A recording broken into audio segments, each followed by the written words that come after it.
Number one character type to avoid, to try not to work with, the number one personality type to avoid, to not have in your organization. Welcome in, much love, Trav here as we're going for a walk. Not everything is always cheesy and easy. Sometimes we got to be strategic in who to surround ourselves with. We have to be honest when evaluating the people around us and honest evaluating ourselves in order to get better results, in order to have a better organization, in order to get people where they're trying to get. We'll come back for that bicycle. And it's not negative. It's not negative to say, I can't work with everyone. Some people have problems. And there's a type of people who have the problems that I really think that you should not work with. You shouldn't get in relationships with. You should not hire. You should not take on as a client even if they're paying you. And that number one personality type to be avoided is emotional instability. Number one character type. There's certain negative ones that you can take on and it won't be that cancerous. Like someone lazy can be a problem, but it's not necessarily so bad because most people will just look over and say, oh, that person's kind of lazy, you know.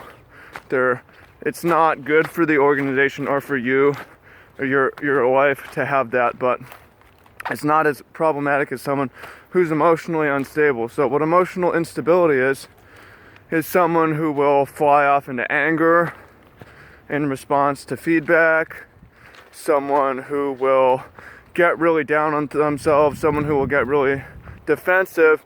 And the problem with that is not only will they not be able to take feedback and they will not be able to learn, they will not be able to advance, but emotions are extremely contagious. So that person expressing their anger makes everyone else a little bit angry. And then they have to exercise emotional control in order to not feel what that emotionally unstable person is feeling. Right?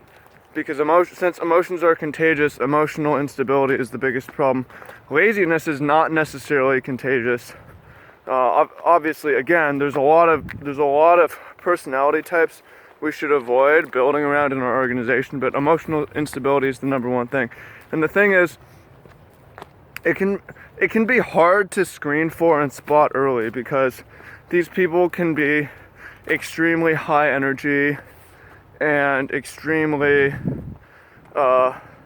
energetic and charismatic at times, and then you don't really find out until later because their personality swings, right? And then you'll see that, hang on, this is like a different person than I was interacting with before, and it is something that should be dealt with early, and you should just stop investing when you see that happen. I'm not saying that you shouldn't be angry ever or pissed off. Like, there's definitely times to do it. It's not always a design flaw of the human. There's times to be angry, but at random times, certainly not. In response to feedback from within the organization, definitely not, right?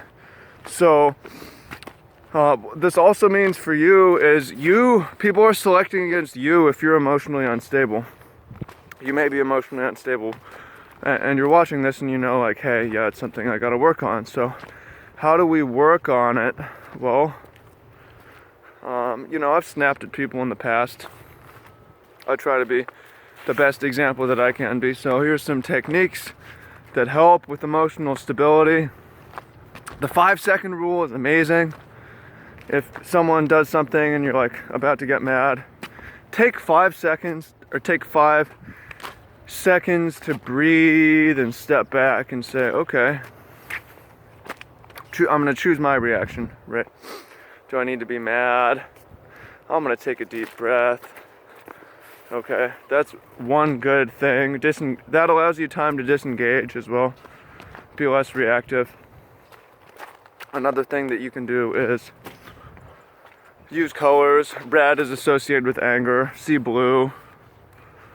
Watch your red turn to blue. Your anger meter goes down. And we're good. It's all good here. We're good. I'm good. Sorry about that, right? And let's move on. Let's be productive, right? So, that is my thought. That's the key. I've made this mistake, and it's possible. I'm not going to make it too long of trying to keep clients or customers or relationships with emotionally unstable people. For me at this point, the big struggle is spotting it as early as possible. And that's the challenge, because you're not going to be able to spot it with one conversation or interaction. You might need to observe someone for a while before you realize that they have emotional instability issues. Anyways, so I hope you find this useful. What can you do today? Couple things.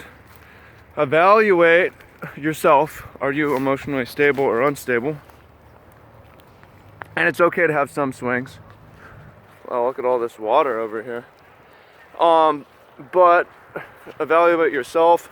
Could you do a better job? If so, what can you do? Can you go walk it off, take 5 seconds, react, breathe? Are there people around you who are close who are emotionally unstable? How can you get more air, more space from them?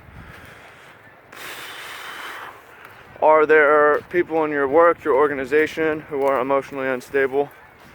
How can you disentangle from them? It can start off today with just evaluating where people stand.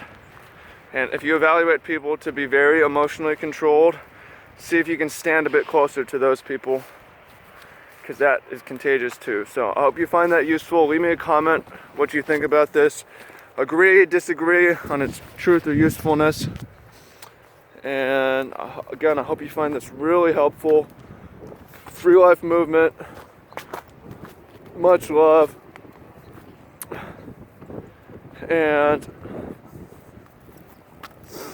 talk to you soon.